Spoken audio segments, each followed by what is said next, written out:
Hello everybody, my name is Walter and this is episode 43 of Redstone Commands Series. In this episode I want to cover the playsound and stopsound commands.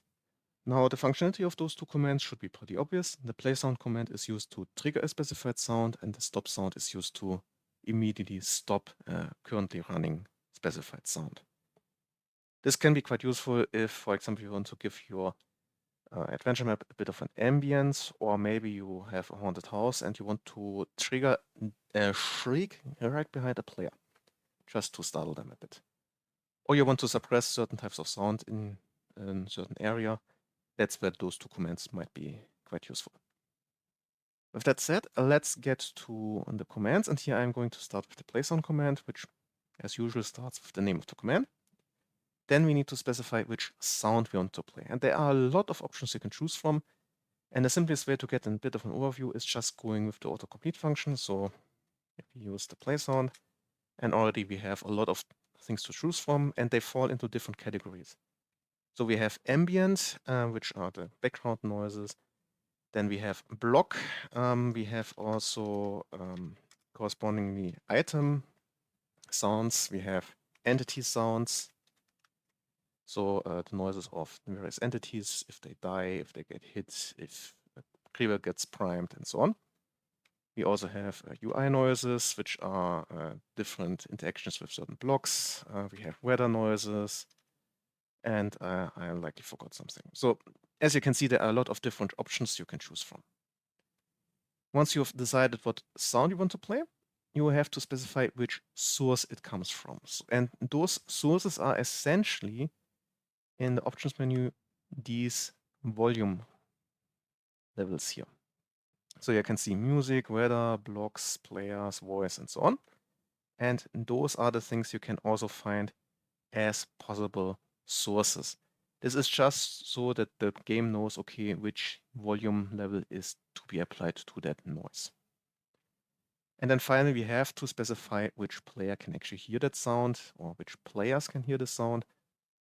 Since those need to be players, you can use player names, or you can use target selectors that are limited to player types. So either from the start with the all players, for example, or if the entity selector, you need to specify the type of the player. Then you can optionally define 4 more parameters. The first is a triplet of coordinates for the origin of the sound. Those can be given absolute or relative. Relative, as I said, might be interesting if you want to have it in a certain direction relative to a player. For example, right behind them. Then we have the volume next, which essentially defines how far the sound will travel before it gets so quiet that you can't hear it anymore. The default value is 1.0, which equals 16 blocks of travel distance. If you go higher, the sound will not get louder. Actually, it will just take longer before it quiets down completely. If you go lower, the sound will do that very fast and might not be able to be heard at all if you go down to 0.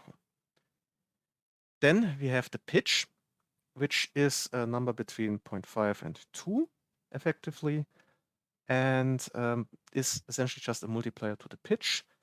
And corresponding to that, if you go higher with the pitch, the duration gets reduced by a corresponding multiplier. Default value here would be 1.0. And then finally, we have the minimum volume. This is the volume of the sound, or the volume the sound is hearable if you are beyond the distance defined by volume. This is quite useful if you want to make an ambient sound that you can hear everywhere. Default value here is obviously 0, so you wouldn't be able to hear it, and the maximum is 1. Then, with that done, let's get to the stop sound. This works very similar, although the order is the opposite. So we start with stop sound again, and then we start with the targeted player or players, after which option we can define the source or category of the sound and then the sound itself. If you don't define the sound, we will quiet all the sounds in that category here. And if we don't define a category, we will silence all the sounds the targeted players can hear at that moment. And with that said, let's get to the examples. So here I have a series of commands, all playing essentially the same command or the same sound with just some minor modifications. So the basic one is the note block chime. I'm using the voice category and I'm playing it to myself. And that's what you can hear here. Next up, let's get and put some positions to that. And here I'm going essentially 5 blocks in this direction. And if you have stereo on, you should be able to hear it coming from the left. So the sound appears to be coming from somewhere over there. Then next, let's reduce the volume to 1/10. It's barely hearable. You might be able to hear it if you increase the volume yourself a bit. Then we have the pitch, first up to 2.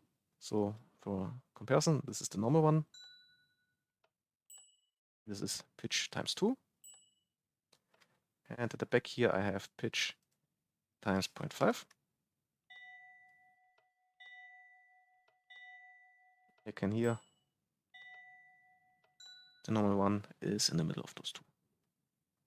And then finally, we have the minimum volume. So I'm going first with 1/10 of the volume and no minimum volume.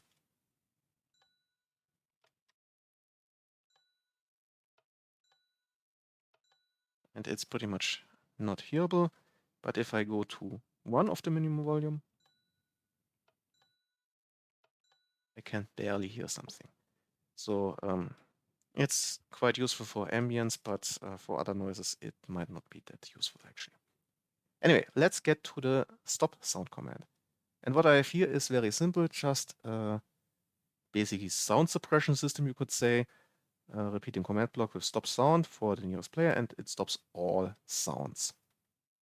And well, let's show this in action. So I'm running a music disk here. And the moment I activate this, the music stops. And it doesn't restart the moment I turn this off again.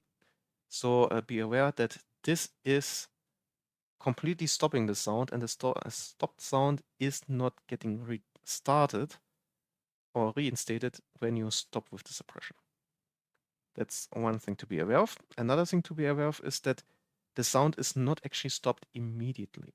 So here I have a noise machine, and you can hear the start of the actual sound is still hearable, even though I'm suppressing it almost immediately.